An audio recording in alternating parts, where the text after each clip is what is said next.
Bienvenue pour ce nouvel extrait de l'émission Twitch Trop Sport. Bonjour à tous et à toutes et bonjour Antoche. Bonjour à toutes et à tous et bonjour Théo, c'est un plaisir de vous retrouver pour cet extrait de notre dernière émission en live. N'hésitez pas à réagir dans les commentaires de cette vidéo parce qu'évidemment on répond à tous les commentaires. Eh bien, bonne vidéo. Bien sûr, il y a un autre combat qu'on attendait et qui du coup s'est pas fait, c'est le John Jones contre Stipe Miocic. On a eu à la place un Thomas Spinal contre Sergey Pavlovich. Cyril Gane s'en est plein puisque ce combat était pour le championnat intérimaire de la catégorie des poids lourds et qui a été donc remporté par Thomas Spinal au premier round. D'ailleurs, Thomas Spinal qu'on salue puisqu'on avait eu l'occasion de le croiser à l'UFC Paris 2. John Jones, donc, dans cette catégorie des poids lourds, est blessé. C'est pour ça que le combat contre Miocic ne s'est pas fait. Il est blessé pour 8 mois. Le titre intérimaire ne s'est pas joué entre Miocic et un autre potentiel adversaire qui aurait pu être Aspinall ou Pavlovich, parce que Miocic, visiblement, ne veut affronter que John Jones pour potentiellement récupérer le titre des poids lourds. Et puis Gane, dans tout ça, il serait de retour en mars, clairement pas contre le champion intérimaire qui est Thomas Spinal, puisque Thomas Spinal lui a dit d'attendre gentiment de faire gentiment la queue, puisque Cyril Gane, à l'époque, quand Aspinall était venu justement à Paris pour défier Cyril Gane après Spivak, et Cyril Gane avait dit que affronter Thomas Spinal, ce serait redescendre, entre guillemets, pour lui, puisqu'il était top 1 de la catégorie, que Aspinall était derrière lui, donc ce serait redescendre, et que le prochain combat, c'était un combat pour le titre. C'est manqué pour Cyril Gane. Alors, selon toi, Antoche, la question que je voulais poser et le débat un peu que je voulais lancer, c'est quel avenir justement chez les poids lourds? Quel est le prochain match-up qu'on pourrait voir? Et surtout, quel avenir pour Cyril Gane qui en fait s'est un peu laissé prendre, enfin, via notamment, on revient toujours au même, hein, il est toujours dans les bons coups, Fernand Lopez, mais via Fernand Lopez qui avait dit justement, lui, publiquement, que Cyril ne prendrait pas Aspinall parce qu'il était trop bas dans le classement, et qui finalement s'est fait doubler entre guillemets sur la ligne d'arrivée, et c'est pas lui qui actuellement est champion intérimaire. Ouais, alors déjà, je trouve que la situation, pour revenir sur la situation de la catégorie poids lourd en premier lieu, je trouve qu'elle est dans la pire situation qui pouvait arriver avec cette blessure de John Jones. C'est toujours compliqué de dealer pour l'UFC avec des blessures de champion parce que ça implique une ceinture intérimaire et ça implique que les catégories soient un peu en ventre mou, on va dire, un peu en deçà le temps que le champion se remette. Mais c'est d'autant plus compliqué, je trouve, dans la catégorie poids lourd où finalement il n'y a pas beaucoup de prétendants, il n'y a pas beaucoup de combattants en poids lourd. C'est une des divisions de l'UFC qui est la moins fournie en termes de combattants, et donc c'est dans ce genre de division que des combattants comme Cyril Gane, comme Aspinall, comme Jailton Almeida peuvent être propulsés très rapidement en seulement quelques combats vers un combat pour le titre. Donc c'est vrai que dès que tu enlèves le champion et qu'il a besoin d'une convalescence de plusieurs mois comme c'est le cas pour John Jones, et direct la catégorie elle en prend un gros coup. Donc c'était très intéressant déjà d'avoir un combat de remplacement. Je trouve que c'est dommage dans un premier lieu que Miocic n'ait pas été dans la balance de ce combat pour le titre intérimaire, parce que du coup, en voulant affronter uniquement John Jones, Miocic, je trouve qu'il est totalement écarté de la question pour le titre, parce que maintenant, celui qui va affronter John Jones quand il va revenir, c'est Thomas Spinal et c'est pas Miocic, sauf si l'UFC veut vraiment faire patienter Thomas Spinal très longtemps avec la ceinture intérimaire pour faire un Miocic John Jones pour la vraie ceinture entre temps, mais ce qui me paraît totalement presque inenvisageable, parce que ça voudrait dire que Thomas Spinal, faut qu'il attende quasiment un an et demi avant de défendre, enfin avant d'avoir un autre combat. Donc pour moi c'est inenvisageable. Faut que Thomas Spinal ait le combat pour la vraie ceinture le plus vite possible. D'un autre côté, ça voudrait dire que l'UFC peut destituer John Jones de son titre, ce qui je pense aussi n'arrivera pas, parce que destituer John Jones de son titre, ça veut dire que John Jones il risque de jamais revenir à l'UFC, et je pense que c'est ce que Dana White ne veut pour rien au monde, perdre John Jones, même s'il ne reste pas énormément de combats à John Jones, qu'on disait justement quand on analysait à l'UFC Paris, on se disait que ce soit Jones ou Miocic, ils allaient prendre leur retraite après et que le titre serait forcément vacant. Et donc on aurait pu avoir un Cyril Gane Aspinall pour le titre vacant, etc. Ça aurait pu être superbe.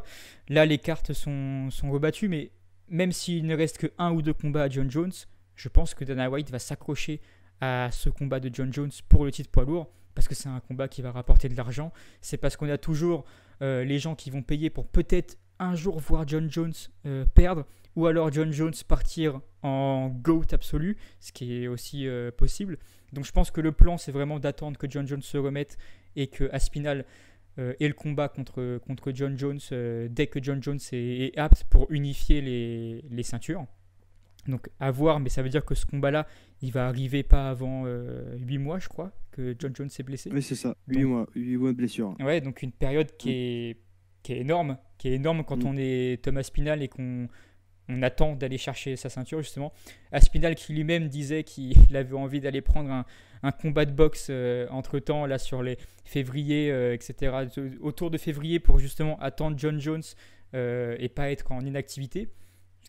L'argument de l'inactivité est totalement louable. Après, ça m'étonnerait qu'on lui offre le combat de boxe, parce que voilà, il a beau être champion intérimaire, il n'a pas encore la renommée que pourrait avoir qu'a eu Ngannou quand il a été affronté Tyson Fury, qu'a eu McGregor quand il a été affronté Mayweather, qu'aurait pu avoir John Jones pour aller affronter Fury aussi. Je pense qu'Aspinall, il n'est pas encore dans cette strate-là pour aller chercher le super fight de combat de boxe. Donc on est vraiment sur une catégorie poids lourd qui est à l'arrêt. Et on a Cyril Gane qui en ayant refusé le face-à-face avec Thomas Aspinall et donc le combat contre Aspinall, est malheureusement passé à côté de ce combat intérimaire, parce que si Cyril Gane était rentré sans rentrer forcément dans le clash, parce qu'on sait que c'est pas son style de jeu, il aime pas ça, c'est pas forcément là-dessus qu'on l'attend, on le sait très bien, mais juste de dire ok, on prend Aspinall en prochain combat, que ce soit pour le titre ou pas, parce qu'on prend Aspinall, il est là, il est sur ma route pour le titre, on le prend. Ça aurait été lui qui aurait affronté Aspinall pour le titre intérimaire, et peut-être qu'on aurait à l'heure actuelle Cyril en champion intérimaire, et donc dans une situation beaucoup plus confortable quand on sait à quel point l'arrêt de la catégorie poids lourd. Et de l'autre côté, on a Jailton Almeida qui fait une très bonne performance de grappling et de contrôle contre Derrick Lewis. Bon, après, qui n'a pas battu Derrick Lewis aussi en poids lourd?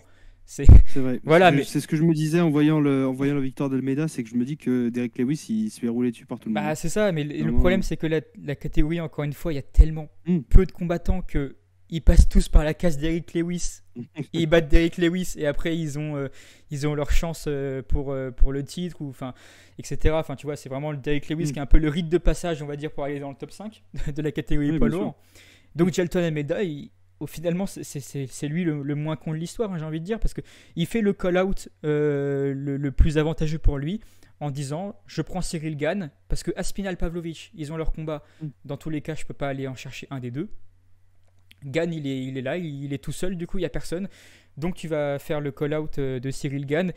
Et Cyril Gane, je pense qu'il va être obligé, même s'il n'y a rien d'officiel, d'affronter courant mars, quand Cyril Gane veut revenir, Jailton Almeida, pour ensuite, après, espérer aller affronter soit Aspinall, soit John Jones, en fonction de comment ça évolue. Mais c'est vrai que là, pronostiquer actuellement quel va être le prochain combat pour le titre poids lourd, moi, à part dire on attend 8 mois Aspinall, John Jones, parce que l'UFC, il n'y a aucun monde où je les vois destituer John Jones.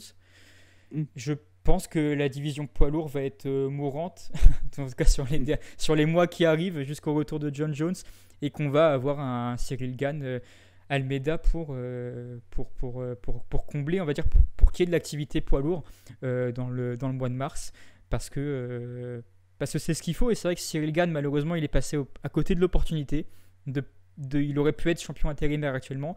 Il est passé à côté de l'opportunité, donc c'est vrai que c'est mal joué de sa part et de celle de son équipe, parce que dans la situation dans laquelle il était, c'est vrai qu'il aurait pu avoir intérêt à aller chercher Aspinall, et ça a fait que l'UFC a préféré mettre Pavlovich sur la route d'Aspinall pour le titre intérimaire.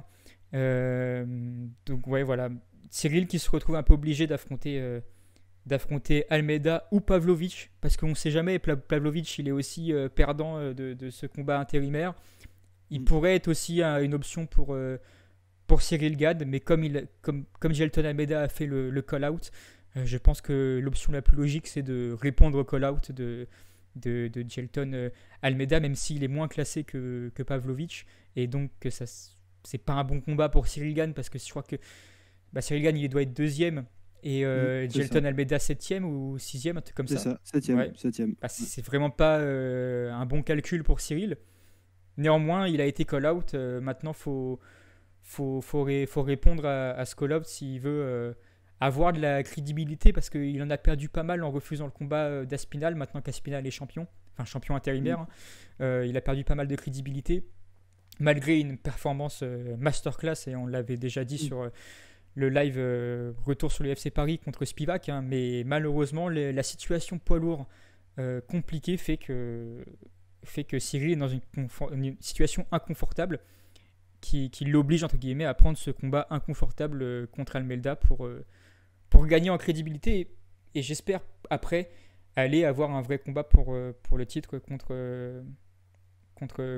Almeida, pas contre Almeida, contre Aspinal ou Jones en fonction de ce que ça donne. Mais c'est vrai que moi je suis très triste entre guillemets de comment, même si c'est pas du fait de John Jones, hein, évidemment sa blessure, mais c'est vrai que c'est vraiment dommage parce que c'était la pire chose qui pouvait arriver à la catégorie poids lourd actuellement à l'UFC et c'est très dommageable pour tout le monde finalement parce que Miocic il est 100% perdant, Aspinal il est perdant parce qu'il est la de champion intérimaire, il doit attendre très très longtemps et Gane il est perdant aussi parce qu'il doit affronter il doit prendre ce combat à Almeida qui est un peu un bourbier aussi pour pouvoir espérer rester dans le haut du classement poids lourd. Donc j'ai beaucoup parlé, donc je vais te laisser aussi nous donner ton avis, mais c'est vrai que grosse situation inconfortable du côté des poids lourds.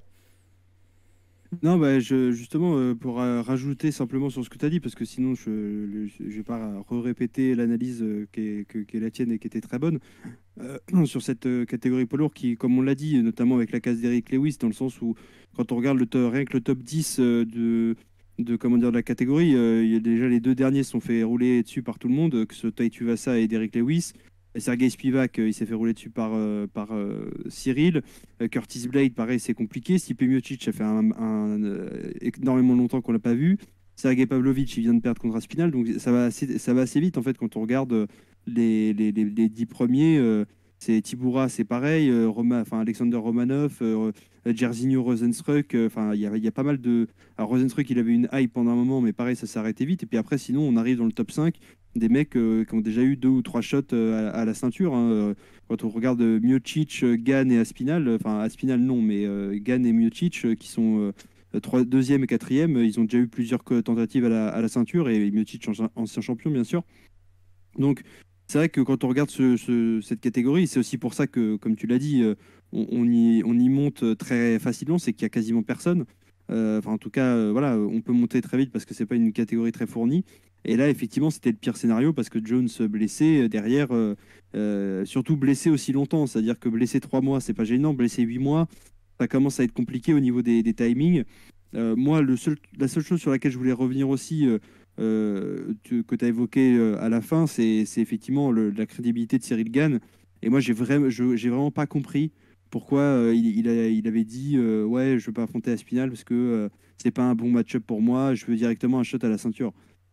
Mon gars, tu viens de te faire humilier en 2 minutes par John Jones pour la ceinture. On t'a donné un title shot, tu l'as niqué comme ça. Et là, tu gagnes contre un mec contre qui vraiment il y avait pas, c'était pas une guerre. Hein. Il a fait une très belle performance. Ça n'enlève rien. Je dis pas que tout le monde aurait pu battre Spivak, mais je dis juste que il a fait une très belle performance contre Spivak, qui était pas une guerre, qui était vraiment un combat à sens unique. Et derrière, le mec te dit oui, je veux absolument un match pour le titre, sinon rien. Non, en fait, sachant qu'Aspinal en plus c'était pareil, star montante, qui venait de KO'ter un mec en main event de Londres. Bah oui, il faut quand même qu'on règle les débats entre Aspinal et Gane avant d'organiser un truc.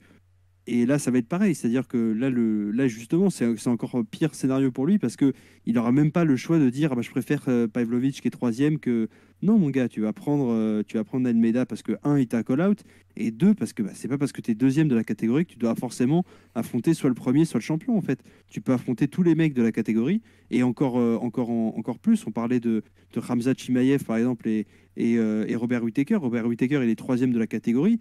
s'il y a un match-up contre Chimaev, il a intérêt à le prendre. Parce que c'est aussi montrer que, tu vois, le mec, la 7e, qui fait un peu le malin, etc., et lui, je le défonce. Et comme ça montre aussi que tu mérites d'être deuxième, en fait. C'est aussi ça, la compétition, hein, parce que c'est pas, t'arrives à la deuxième, enfin, t'arrives à être deuxième d'une catégorie, et puis après, tu bouges plus jamais, tant que il n'y a pas quelqu'un le premier ou le deuxième, t'as pas battu.